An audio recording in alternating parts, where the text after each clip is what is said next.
भारतातील सर्वात मोठा पक्ष ओळखला जाणारा म्हणजेच भारतीय जनता पक्ष आहे।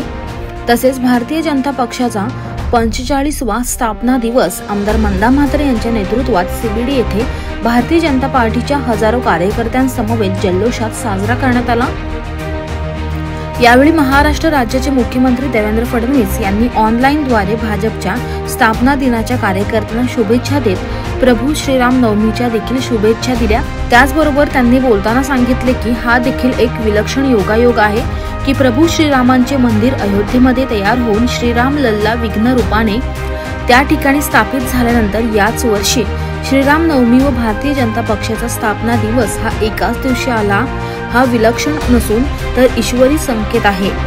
त्याचसोबत पक्ष स्थापना दिनानिमित्त भाजपच्या प्रत्येक कार्यकर्त्याने संघटन पर्वात घेतलेल्या परिश्रमाचा जो आविष्कार आपण ध्येयपूर्ती 1.5 कोटी सभासद करून दाखवलेला आहे त्याचाही जल्लोष आनंद उत्साहात साजरा करण्यात आलेला आहे।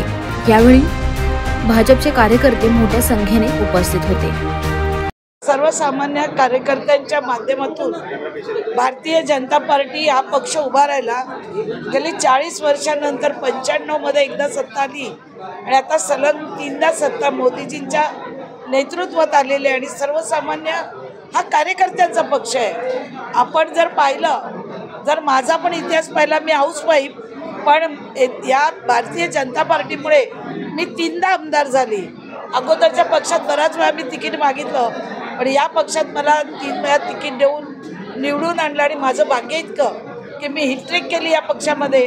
या पक्षाचे मानावे तेवढे उपकार कमी आहेत। माझ्यासारख्या सर्वसामान्य कार्यकर्त्याला काम करण्याची संधी मिळाली भारतीय जनता पार्टीत।